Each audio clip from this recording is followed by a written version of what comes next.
दोस्तों, आप फ़ोटो देख रहे हैं प्यारे भारत की। ये है हमारा प्यारा भारत। तो आइए आज हम जानते हैं कि आखिरकार मकर संक्रांति क्यों मनाई जाती है और भिन्न भिन्न राज्यों में मकर संक्रांति को क्या कहा जाता है। नॉर्थ से साउथ, ईस्ट से वेस्ट हम आज आपको जानकारी देंगे। तो सबसे पहले जानते हैं कि मकर संक्रांति क्यों मनाई जाती है। हम सभी जानते हैं ये आज का दिन हिंदू मान्यताओं के अनुसार भगवान विष्णु का एक बहुत ही महत्वपूर्ण दिन है। इसी दिन भगवान विष्णु ने असुरों को मारकर, राक्षसों को मारकर और उनके सिर को मंदार पर्वत में दबाया था और युद्ध की समाप्ति की जो घोषणा की थी। एक तरह से बुराई को मारकर अच्छाई इस पूरे ब्रह्मांड में उन्होंने फैलाई थी, इसलिए भगवान विष्णु का एक महत्वपूर्ण दिन माना जाता है। मकर संक्रांति हिंदू धर्म के अनुसार जो है इसी दिन जो सूर्य आपका दक्षिणायन से उत्तरायण में प्रवेश करता है, एक तरह से मूवमेंट करता है। हम एक तरह से कहें कि पृथ्वी की उत्तरी छोर पृथ्वी का उत्तरी छोर सूर्य की ओर मुड़ जाता है। इसलिए इसे जो है आज के दिन ही एक तरह से हम मकर संक्रांति के रूप में ये त्यौहार मनाया जाता है। अगर आपको पता होगा, जो हम आजकल कैलेंडर यूज़ करते हैं वो तो खैर ग्रेगोरियन कैलेंडर होता है, लेकिन अगर हम हिंदू कैलेंडर की बात करें, पंचांग हिंदू का कैलेंडर है जिसके 5 अंग है पंचांग।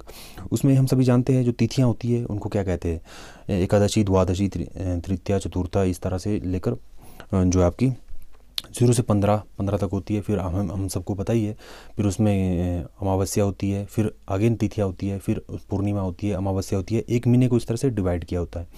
तो एक महीने में ही 15 दिन हम पता है कृष्ण पक्ष होते हैं, फिर नेक्स्ट शुक्ल पक्ष, नेक्स्ट 15 डेज। एक महीने को ऐसे डिवाइड किया होता है। लेकिन एक साल को कैसे डिवाइड किया होता है, उत्तरायण में और दक्षिणायन में, ठीक है, हिंदू पंचांग कैलेंडर के अनुसार। और आज के दिन ही मकर संक्रांति के दिन सूर्य दक्षिणायन से उत्तरायण की ओर जो एक तरह से मूवमेंट सूर्य की होती है, दक्षिणायन से उत्तरायण की ओर। तो आज के दिन को ही एक तरह से हिंदू धर्म में सबसे छोटा दिन और लंबी रात के रूप में माना जाता है। और एक तरह से इस त्यौहार से जो एक तरह से बसंत ऋतु का आगमन और सर्दी का ख़त्म होने का एक तरह से संकेत मिलता है। और अगर हम बात करें कि डिफरेंट स्टेट्स में इसको क्या कहते हैं, देखिए आइए जानते हैं।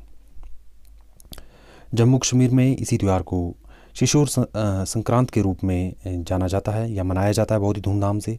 और हरियाणा, पंजाब और हिमाचल प्रदेश में इसको माघी लोहड़ी कहा जाता है। इसके बारे में हम लास्ट में डिटेल में डिस्कस करेंगे। मकर संक्रांत के रूप में इसको बिहार और झारखंड में मनाया जाता है। माघ बिहू इसको असम, नॉर्थ ईस्ट की जो स्टेट्स है 7 सिस्टर हम सभी जानते हैं, वहाँ इसको बिहू के नाम से जाना जाता है। और खिचड़ी के रूप में इसको उत्तर प्रदेश में जो इसको आज के दिन को मनाया जाता है। और उसके बाद खिचड़ी बनाई जाती है। उसके बाद पौष संक्रांति वेस्ट बंगाल में पौष संक्रांति इसको कहा जाता है। मकर संक्रांति उड़ीसा में इसका नाम है।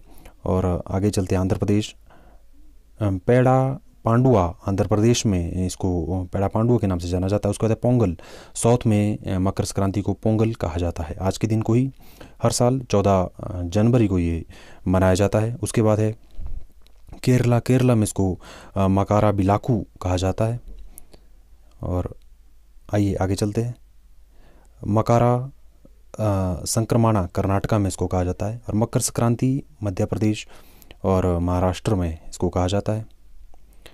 और खैर देखिए, गुजरात और राजस्थान में इसको उत्तरायण के नाम से जाना जाता है। उत्तरायण और दक्षिणायन, इस सूर्य की मूवमेंट उत्तरायण की ओर होती है और फिर उसके नेक्स्ट 6 मंथ के बाद दक्षिणायन की ओर होती है। तो मकर संक्रांति के दिन उत्तरायण की ओर जो है, खैर सूर्य की मूवमेंट तो होती नहीं है, लेकिन जो आपकी अर्थ है उसका उत्तरी भाग सूर्य की ओर मुड़ जाता है, इसलिए उत्तरायण एक तरह से आज मकर संक्रांति के दिन इसको कहते हैं। और जैसे कि मैंने आपको बताया कि इसको मकर संक्रांति इसलिए कहते हैं क्योंकि सूर्य धनु राशि से मकर राशि में प्रवेश करता है। और बात करते हैं माघी और लोहड़ी। जो लोहड़ी मनाई जाती है, इसको फसल की कटाई और बुआई का दिन भी कहा जाता है। इसी दिन किसान फसल की कटाई करते हैं, बुआई करते हैं, एक तरह से नए साल की शुरुआत करते हैं। आर्थिक सफलता नए साल में उन्हें मिले, उससे इस त्यौहार को बड़े धूमधाम से आपका पंजाब, हरियाणा और हिमाचल प्रदेश में मनाया जाता है। और लोहड़ी तो खैर अगर हम देखें तो इसे होलिका की बहन भी कहा जाता है। होलिका को तो बाद में खैर इसने प्रहलाद को जो है मारने की इसने प्रहलाद को कोशिश की थी, खैर वो तो बाद में भस्म हो गई थी होलिका, लेकिन लोहड़ी को होलिका की बहन माना जाता है।